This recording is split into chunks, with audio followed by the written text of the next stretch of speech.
In this video, I'm going to show you how to create a mirror effect using Adobe Photoshop. Mirror effect for your text within your images. Now, we're also going to, in an upcoming video, show you how to do the same thing with GIMP, and that's a free or otherwise known as open source software. So you don't have to run out and spend a couple $100 on Photoshop to be able to do this cool little effect. Now, there's also web-based applications you can use that you don't need either Photoshop or GIMP or any other software to do. It's all done online for you. But there are certain limitations to that. But we'll cover all that in an upcoming video. But for the time being, let us get to making our mirror effect. Come up here to File, left click on New. Get a palette of whatever size you need or want. But in this case, for example purposes, 400 pixels wide, 300 pixels high, white background. All of these are fine and dandy. So we can always crop this down to whatever size we need at the time of completion. Now, a couple of things to keep in mind. Use a new layer for every element that you add to your image. Just get in that habit. And with the mirror effect, you really make it stand out and pop. You really have a couple of items you want to keep in mind. That is, have a fat font in mind. In other words, Arial narrow. Probably not such a good one. It will work, but just not as well as Impact or Cooper Black or other fonts that have fat looking text. And another thing to keep in mind is have a base of your text as being flat. In other words, do not have any lowercase letters like Q or P or G that would drop below a particular line, that bottom line. And if you do have those types of letters within your text, then capitalize everything or use a font that will not only be fat but also will not allow those lowercase characters to drop below that line. Well, let me show you what I'm talking about. Now, but first, let's go ahead and add a little bit of pizzazz to our background here. And by that, I mean add a new layer to add pizzazz. And we're going to do so with a gradient tool. And I've already chosen my colors here. And you can just click on this and adjust the colors here as you see fit. And then you just left click, hold and drag from bottom to top or top to bottom, corner to corner, side to side, whatever floats your boat. And boom, there we go. Now I'm going to click on the text tool, add a new layer.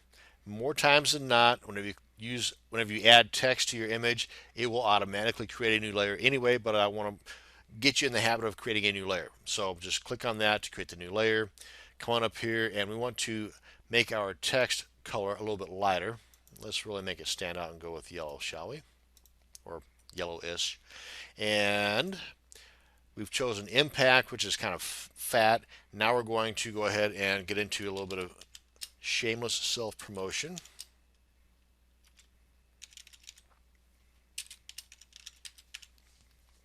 And this is that flat bottom line I was talking about. So if your text has any lowercase q's or g's or anything that would drop down below this line, again, at that point, adjust the font so that they are all capitalized or just use a capital text. And now then, if you also decide to add any blending options, do so later, because at this point, with this selected, we want to duplicate this. And you can name this whatever you want, but I'm going to name this mirror just so that I know what it is.